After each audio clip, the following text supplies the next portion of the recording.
Breaking news చూస్తున్నాం. కాంగ్రెస్ పార్టీకి వరుస షాకులు ఇస్తున్నారు రాజగోపాల్ రెడ్డి. నల్లగొండలోని పిఏసీ సమావేశానికి రాజగోపాల్ రెడ్డి గైర్హాజరయ్యారు. మీనాక్షి నటరాజన్ ఆధ్వర్యంలో భువనగిరిలో జరిగినటువంటి నల్గొండ పిఏసీ సమావేశంలో మంత్రులు ఉత్తమ్ కుమార్ రెడ్డి, అడ్లూరు లక్ష్మణ్ కుమార్, కోమటిరెడ్డి వెంకట అందరూ హాజరయ్యారు. కానీ ఆ నియోజకవర్గం లేకపోతే ఆ పార్లమెంట్ పరిధిలోటువంటి మునుగోడు నియోజకవర్గం ఎమ్మెల్యే రాజగోపాల్ రెడ్డి మాత్రం గైర్హాజరయ్యారు. అధిష్టానంపై అసంతృప్తితోనే రాజగోపాల్ రెడ్డి హాజరు కాలేదు అన్నట్టు తెలుస్తోంది. అయితే పార్టీలో పారాచూట్ నేతలకే పదవులని రాజగోపాల్ రెడ్డి అసంతృప్తి వెళ్ళగక్కడం చూసాం.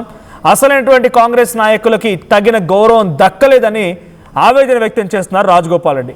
ఆంధ్ర నాయకుల మోచేతిని తాగిన వారికే కీలక పదవులు అంటున్నారు ఆయన. తెలంగాణ ప్రభుత్వం సీమాంధ్రుల నేతల చేతిలో చెప్పు చేతల్లో ఉండకూడదు అని చెప్పి రాజగోపాల్ రెడ్డి అంటున్నారు. అయితే ఈరోజు పిఏ సమావేశం జరిగింది. సో పిఏ సమావేశంలో మీనాక్షి నటరాజు నేతృత్వంలోని సమావేశంలో మనం విజువల్ చూస్తున్నాం. కోమటిరెడ్డి వెంకటరెడ్డి, కుమ్మం అనిల్ కుమార్ రెడ్డి అండ్ అడ్డూరు లక్ష్మణ్ కుమార్, బీర్ల ఐలయ్య వీళ్ళందరూ పార్టిసిపేట్ చేశారు. కానీ ఈ సమావేశానికి రాజగోపాల్ రెడ్డి మాత్రం గైర్హాజరయ్యారు. రాజగోపాల్ రెడ్డి గైర్హాజరు పైన ప్రస్తుతానికి ప్రయత్నం చర్చ జరుగుతుంది. అయితే ఈ సమావేశం తర్వాత రాజగోపాల్ రెడ్డి సోదరుడు తెలంగాణ కాంగ్రెస్ పార్టీకి సంబంధించిన సీనియర్ నేత ప్రస్తుతం మంత్రి పదవులు ఉన్నారు కోమటిరెడ్డి వెంకటరెడ్డి మాట్లాడుకొచ్చారు. ఆయన ఏం మాట్లాడారో చూద్దాం. తెలంగాణ ఇన్ఛార్జ్ అలాగే కాంగ్రెస్ పార్టీలో ఎక్స్ఎంపీగా ఒక సీనియర్ నాయకులైన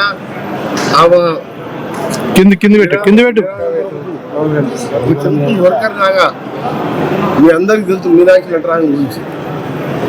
ఆమె ఈరోజు పిఎస్సి మీటింగ్ డిస్ట్రిక్ట్ లెవెల్లో ఇవాళ 3 జిల్లాలకు సంబంధించి భువనగిరి, నల్గొండ, సూర్యాపేట జిల్లా మీటింగ్ నడుస్తున్నది. ఇవాళ జిల్లా లెవెల్కి ఇక్కడికి వచ్చి గాంధీ భవన్ పిలిపించేది పోయి ఆమె జిల్లా కేంద్రాలకు వచ్చి మీటింగ్ పెట్టడం ఇది మంచి కార్యకర్తలకు ఉత్తేజాన్ని నింపడంతో పాటు ఆమెకు కూడా కృతజ్ఞత తెలియజేస్తున్నాము. ఈ విధంగా నాయకురాలు ఏసీ జనరల్ సెక్రటరీ హోదాలో ఉండి జిల్లా కేంద్రాల్లో మీటింగ్ చేయడం, అది సర్మీగా కానివ్వండి, పార్టీ బలోపేతం కానివ్వండి, నామినేటెడ్ పదవులు కానివ్వండి, ఇంకా కాంగ్రెస్ పార్టీ ఆఫీస్ నిర్మాణం కానివ్వండి, అన్నింటి మీద చర్చించడం జరిగింది. తప్పకుండా కాంగ్రెస్ పార్టీకి నమ్ముకున్న కార్యకర్తలకు కూడా న్యాయం జరుగుతుందని చెప్పి ఈ సందర్భంగా తెలియజేస్తూ కొన్ని విషయాలు మీకు చెప్పలేదంటే కొన్ని విషయాలు మీకు చెప్పే ఉంటుంది. సార్ మీద కొత్త ఓటర్ ప్రక్రియ 20వ తారీఖు దివంగత ప్రధానమంత్రి, ప్రపంచంలోనే నేటి నేతగా ఉన్న రాజీవ్ గాంధీ గారి ఆ రోజు జయంతి సందర్భంగా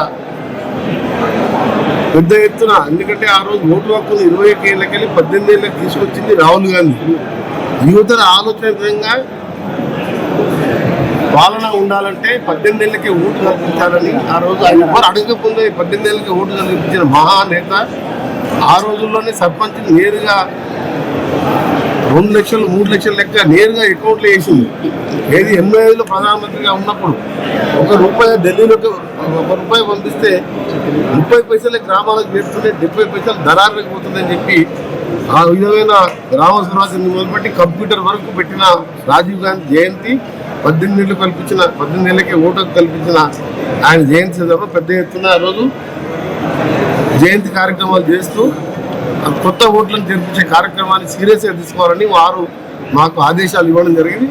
ఆమె ఆదేశం మేరకు తెలంగాణలో ఈ అన్ని కార్యక్రమం నల్గొండ జిల్లాలో నెంబర్ 1 ఉండే, ఉమ్మడి నల్గొండ జిల్లా నెంబర్ 1 ఉండే విధంగా తెలంగాణలో ప్లస్ వచ్చే ఎన్నికల్లో కూడా మన కాంగ్రెస్ పార్టీ ఏ విధంగా మన అధికారంలోకి రావాలి, రాహుల్ గాంధీని ఏ విధంగా ప్రధానమంత్రిని చేయాలంటే దక్షిణ భారతంలో గతంలో తెలంగాణలో దక్షిణ తెలంగాణ 36, 32 గెలిచాం. తర్వాత ఇద్దరు జాయిన్ అయ్యారు మన అభివృద్ధి కార్యక్రమాల కోసం.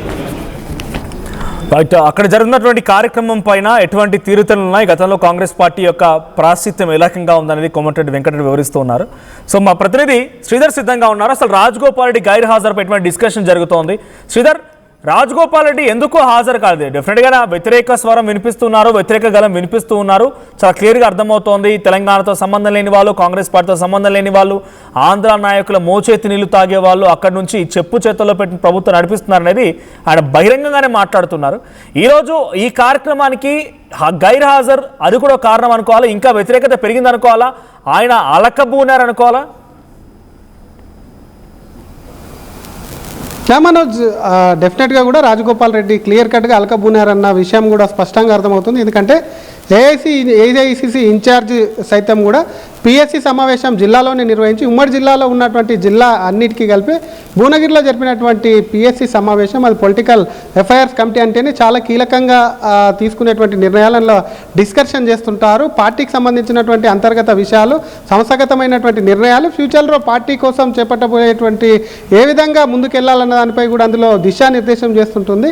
మిగతా ఉమ్మడి నల్గొండ జిల్లాలో ఉన్నటువంటి నేతలు అందరూ హాజరు కావడం, రాజగోపాల్ రెడ్డి హాజరు కాకపోవడం, గైరాజరు అవ్వడం ఏదైతే ఉందో అది పార్టీలో చర్చనీయాంశంగానే కాకుండా రాజగోపాల్ రెడ్డి ఇప్పటికే మీరు అన్నట్టు ధిక్కరసరం పార్టీ మీద చూపిస్తున్నారు. అయినప్పటికీ పార్టీ మీద కాదు, అది పార్టీలో ఉన్నటువంటి కొంతమంది మీద కొత్తగా వచ్చి పార్టీలో కూడా పాత వాళ్ళ మీద పెత్తనం చెలాయిస్తున్నారని చెప్పి కూడా రాజగోపాల్ రెడ్డి చెప్పడం, ఆ తర్వాత ఏఐసిసి ఇన్ఛార్జిగా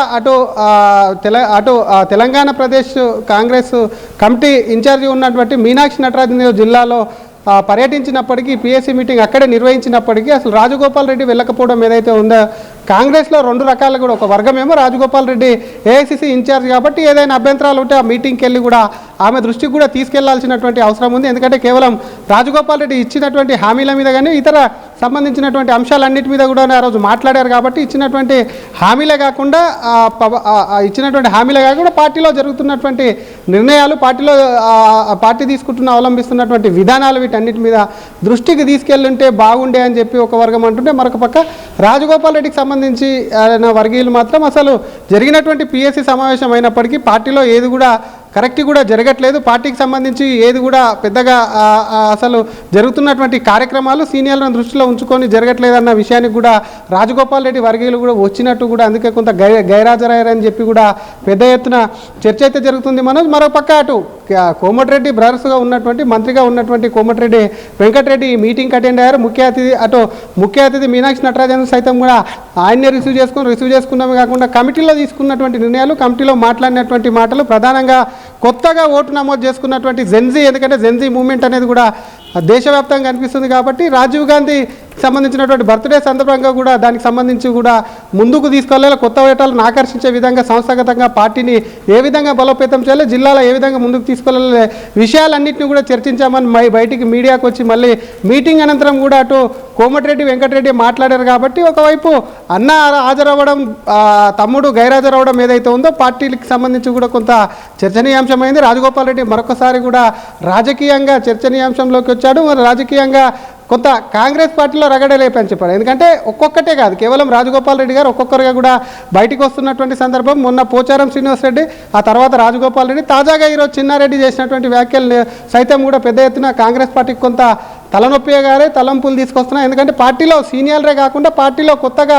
ఇతర పార్టీ నుంచి వచ్చినటువంటి నేతలు సైతం కూడా అసంతృప్తితో ఉండడం ఏదైతే ఉందో ఇది ఇక్కడ ఉన్నటువంటి కాంగ్రెస్ పార్టీకి కానివ్వండి, నేషనల్ పార్టీకి కానీ ఖచ్చితంగా ఎంతో కొంత నష్టం చేకూరుతుంది. కాబట్టి పార్టీలో వాటన్నిటి మీద కూడా అక్కడ ఇంటర్నల్ కూడా డిస్కస్ చేశామని మరి కోమటిరెడ్డి వెంకటరెడ్డి అంటున్నారు. కాబట్టి రాజగోపాల్ రెడ్డికి సంబంధించినటువంటి అంశంలో ఇప్పటికే షోకాజ్ నోటీస్ ఇస్తారు, రాజగోపాల్ రెడ్డి నుంచి వివరణ తీసుకుంటారని పెద్ద ఎత్తున ప్రచారం జరుగుతున్నప్పటికీ అటు దాని ముందు ఎక్కడ కూడా ముందుకు వెళ్ళట్లేదు. అటు మరొక పక్క ఈరోజు జరిగినటువంటి మీటింగ్కు గైరాజరవడం పట్ల కూడా కొంత పార్టీ సీరియస్ అయ్యేటువంటి అవకాశం ఉంటుంది. ఎందుకంటే ఏఐసిసి ఇన్ఛార్జ్ అక్కడికి వెళ్తే కూడా దానికి మరి వ్యక్తిగత కారణాలతో రాలేదా, ఇంకేదైనా టూర్లో ఉండి రాలేదా, లేదంటే అక్కడే ఉండి రాలేదన్న విషయాలపై కూడా పార్టీ ఆరాధిస్తున్నట్లు సమాచారం. మనోజ్, ఏదేమైతేనే కీలక మీటింగ్కు రాజగోపాల్ రెడ్డి గైరాజరవడం ఏదైతే ఉందో అది కాంగ్రెస్ పార్టీలో కూడా చాలా కాంగ్రెస్ పార్టీకి సంబంధించి కూడా ఇది కొంత నష్టం చేకూరుతుందని చెప్పొచ్చు. Manoj, thank you Sridhar. So మొత్తంగా కాంగ్రెస్ పార్టీకి రాజగోపాల్ రెడ్డి వరుసగా జలకిస్తున్నారు. మొన్న సమావేశంలో మాట్లాడుతూ ఆయన ఆంధ్ర మోచేతి నీళ్లతో ఇక్కడ కొంతమంది పాలకులు తెలంగాణను పాలిస్తున్నారని, తెలంగాణతో సంబంధం లేని వాళ్ళు, కాంగ్రెస్ పార్టీతో సంబంధం లేని వాళ్ళు తెలంగాణను పాలిస్తున్నారు, లక్షల కోట్ల రూపాయలు తింటూ ప్రభుత్వాన్ని నడుపుతూ ఉన్నారని ఇలాంటి వ్యాఖ్యలు రాజగోపాల్ రెడ్డి చేస్తూ ఒక హాట్ టాపిక్ నిలిచారు.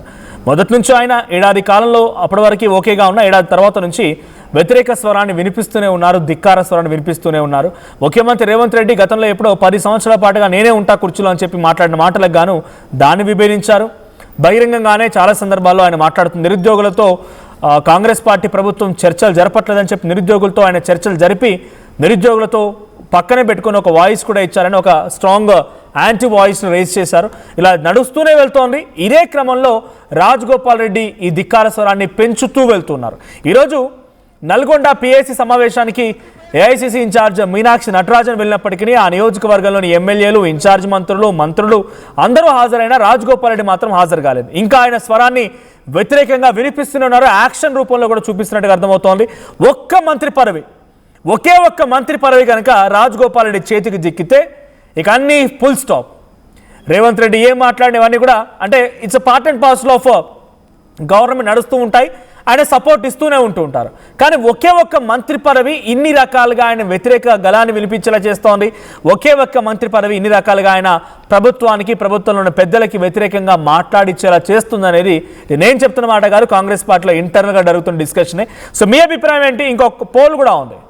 సో వరుసగా వ్యతిరేక స్వరాన్ని వినిపిస్తున్న వారు జీవన్ రెడ్డి లాంటి వాళ్ళు బీఆర్ఎస్ పార్టీకి వెళ్తున్నారు కాబట్టి రాజగోపాల్ రెడ్డి బీఆర్ఎస్కి వెళ్ళాలని మీరు కోరుకుంటున్నారా? రాజగోపాల్ రెడ్డి కాంగ్రెస్కి గుడ్ బై చెప్తారనే మాట మీకు కూడా బలంగా నమ్ముతున్నారా? ఆ మాట విశ్వసిస్తున్నారా? Rajagopal Reddy Congress party good bye చెప్పే అవకాశం ఉందా? మీ అభిప్రాయం ఏంటో కామెంట్ చేయండి. ఒకసారి మొన్న 2 రోజుల క్రితం రాజగోపాల్ రెడ్డి కాంగ్రెస్ పార్టీ ప్రభుత్వం పైన, ప్రభుత్వ పెద్దల పైన ఏం మాట్లాడారో చూద్దాం. వ్యతిరేకంగా పోరాటం ఈ తెలంగాణ ఉద్యమానికి సంబంధం లేనోళ్ళు, కాంగ్రెస్ పార్టీకి సంబంధం లేనోళ్ళు వచ్చి పెద్ద పదవులలో ఉంటే నాకు కూడా బాధ అనిపిస్తుంది అప్పుడప్పుడు. కానీ ఒక రాజకీయ పార్టీలో ఉన్నా కాబట్టి నేను ఎక్కువ మాట్లాడలేకపోతున్నా. అధికారాన్ని అడ్డం పెట్టుకొని అభివృద్ధి పేరు మీద లక్షల కోట్లు దోసుకుంటున్న వాళ్ళు ఎమ్మడి పడతాం, దోపిడికి వ్యతిరేకంగా పోరాటం చేస్తాం. మేము నిజాయితీ పరులం అని చెప్పేసి మా సహనాన్ని, మా ఓపికని చేతగానితనంగా భావించొద్దు. అవసరం వచ్చినప్పుడు విద్యార్థుల కోసం, నిరుద్యోగుల కోసం, యువకుల కోసం, రైతుల కోసం, పేదల కోసం, మా అక్క చెల్లెల కోసం అవినీతికి వ్యతిరేకంగా పోరాటం చేసి యుద్ధం చేస్తాం. భయపడేది లేదు. ఈ తెలంగాణ ఉద్యమానికి సంబంధం లేనోళ్ళు, కాంగ్రెస్ పార్టీకి సంబంధం లేనోళ్ళు వచ్చి పెద్ద పదవులలో ఉంటే నాకు కూడా